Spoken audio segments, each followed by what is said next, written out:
You're holding your colleague's first draft of a proposal, staring at 3 logical gaps in it. You hesitate for a bit, then just blurt out, "The data here isn't strong enough. The client will definitely not buy it." As soon as the words leave your mouth, their relaxed eyebrows furrow right away. They flip through a couple of pages and shot back. "I checked industry reports. This data is fine." What started as a chat to help them polish the proposal ends up an awkward argument. But later, when you switch up your approach, organizing the client's past 3 years of collaboration cases into charts was smart. It's super clear and easy to follow, so the client will get a quick grasp of your collaboration history. Affirmation. That said, if you add the latest quarterly research findings to the market size section here, it'll be way more convincing. Suggestion. Remember that competitor analysis report you did last time? The client loved how tight the logic was. Tweak this proposal like we talked, and it'll definitely impress them. Encouragement. This time, your colleague doesn't push back. They even go check the latest data right away. The huge difference between these 2 conversations boils down to one useful tool: the sandwich communication method. Understanding the sandwich communication method. It's more than praise first, criticize later. The sandwich communication method is a structured communication strategy. Its core idea is to wrap 1 layer of constructive feedback between 2 layers of positive feedback, creating a 3-part structure: affirmation, suggestion, encouragement. First layer, affirmation and recognition. This isn't vague praise like "good job." It focuses on specific actions or results you've observed. For example, last week, you stayed late to organize the project timeline.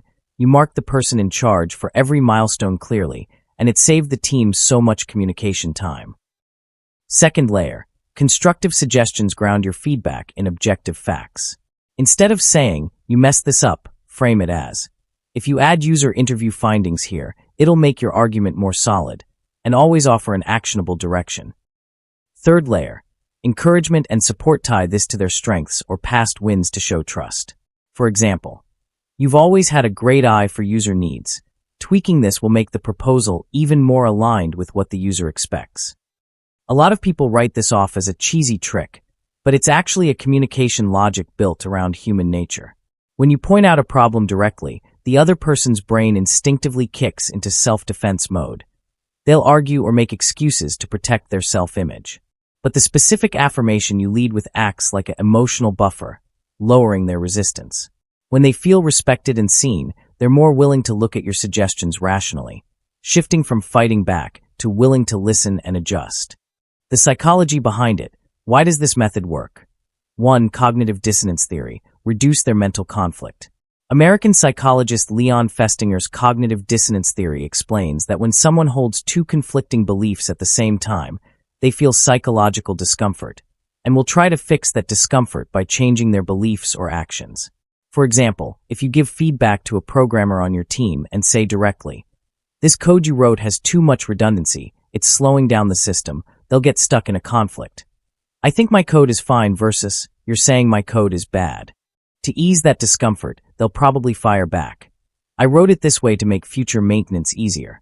But if you use the sandwich method, last time you fixed that payment bug, you didn't just solve the problem. You added anomaly monitoring to make troubleshooting easier later. Affirmation. If you optimize this loop code with an iterator, you could cut redundancy by 30% and make the system faster. Suggestion. You've always had a spot-on grasp of code logic. Optimizing this will take the system stability to the next level. Encouragement. Now they'll think, "I'm doing well overall, I just need to tweak one small part." The conflict fades, and they might even say, "I'll look into optimization this afternoon." That's how the method turns opposition into collaboration. 2. Maslow's hierarchy of needs. Meet their emotional needs. In Maslow's hierarchy of needs, the need for respect and self-actualization are high-level human needs, and the sandwich method hits both. The first layer, affirmation, directly satisfies the need for respect. "My efforts are seen and valued." The second layer, suggestion, gives them a path to self-actualization. "Here's how I can get better." The third layer, encouragement, boosts their confidence. "Someone believes I can do this." Take being a mentor guiding a student to revise a research paper. Using the sandwich method. Your topic, the impact of remote work on team cohesion, is super relevant to current social trends. Plus, Using a longitudinal research method instead of cross-sectional research makes it easier to show causal relationships. That's a big strength, affirmation. That said, your literature review doesn't talk enough about how team cohesion differs across cultural contexts. Adding a few cross-cultural studies would make your argument more comprehensive. Suggestion. The reviewers loved how clear your research outline was last time. Once you add those studies, we can talk about which journal to submit to. This paper has so much potential. Encouragement. The student won't feel defeated by needing to revise. Instead, they'll think, my strengths are recognized, and I know exactly how to improve. Chances are, they'll spend a week adding those, literature, on their own. That's how the method fuels their motivation, by meeting their emotional needs. 3. ABC theory of emotion.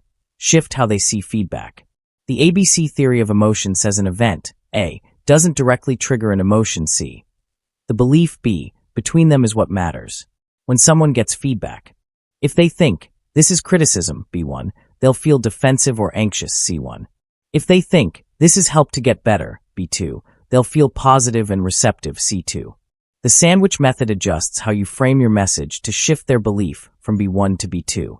Say you're talking to your partner. They've been forgetting your planned dinners lately because of overtime. If you snap, you don't care about our plans at all, they'll think. You're dismissing how hard I'm working, B1, and defend themselves. I'm overtime for this family too. Leading to a fight, C1. But with the sandwich method. These past 2 weeks, you've come home from overtime and still remembered to bring me my favorite dessert. That really touched me, affirmation. But we agreed to have dinner together every Wednesday, and that hasn't happened lately. It makes me a little sad. I just want to chat with you for an hour, even if it's short, suggestion. Let's put our important plans in our phone calendars and set a reminder. That way, it won't interfere with your work, and we won't miss our little dates. Okay. Encouragement. Now they'll think, they're not blaming me, they want to solve this together, B2. They might even add the reminder to their calendar right away and book a restaurant for next week. That's how the method turns fighting into problem solving. When to use it. Scenarios where it shines. 1. Workplace. Giving feedback to colleagues or subordinates. Suppose you're a project lead giving feedback to a new hire on their proposal. If you say, the implementation plan in your proposal is too vague, the client won't approve it, they'll get nervous and might even be scared to ask how to fix it.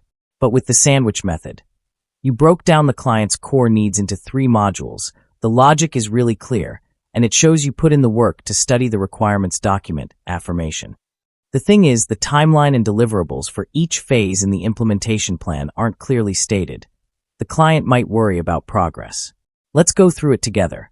We can break down complete requirement confirmation in phase 1 into confirm the requirement list with the client by Wednesday and issue the confirmation letter by Friday. Suggestion. For your first proposal, you already nailed the core needs. Tweak the implementation plan, and you'll definitely win the client's approval. Feel free to ask me anything if you're stuck. Encouragement. The new hire will relax, and they'll even work with you to refine the plan. When they submit the final version, they might even add a risk contingency section. That's how the method turns discouragement into empowerment at work.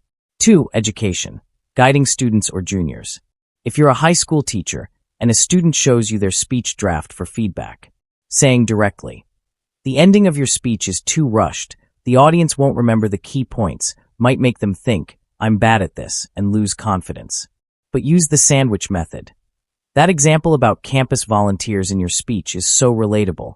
It really resonates with the audience. And tying the responsibility theme to everyday little things makes it super engaging, affirmation. Right now, the ending is just a simple summary of your points. If you add a call to action, like I hope each of us can start being responsible by picking up a piece of trash or helping a classmate with a problem, it'll make the audience more likely to take action. Suggestion. Last time you did a class presentation, your voice was loud and clear, and your eye contact was natural. Tweak the ending, and you'll do great in the school-wide speech contest. We can practice a couple more times after school. Encouragement. The student will revise the ending on their own, and even practice with classmates beforehand. And they might end up winning second place in the contest. That's how the method turns correcting mistakes into encouraging growth. 3. Daily life. Talking to partners or friends. Imagine you and a friend are planning a community charity event, and they're in charge of contacting participants, but progress is slow. If you say, "Why is it taking you so long to get this done?" you're holding up the whole preparation. They'll feel like you don't get how hard this is and get defensive. But with the sandwich method, the charity event workflow you put together earlier listed the responsibilities for each step in detail. You were so thoughtful. Affirmation. Right now, we only have 10 confirmed participants, and we need 30 total. Let's brainstorm ideas. We could post a recruitment poster in the community group or reach out to nearby schools. Suggestion. You're always great at rallying people. Remember that book club event you organized? It drew so many people. If we work together this time, we'll definitely get enough participants. Encouragement. Your friend will probably say, "I'll make the recruitment poster this afternoon. Can you check it for me?" In the end, you'll not only hit your 30 participant goal, but even get 5 extra volunteers. That's how the method turns blaming into solving problems together. Pro tips: don't let it feel fake.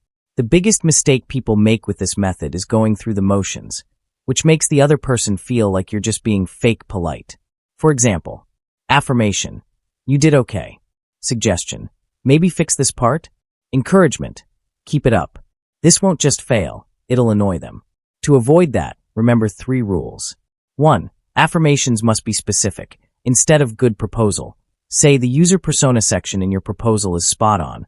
It combines age, spending habits, and pain points perfectly.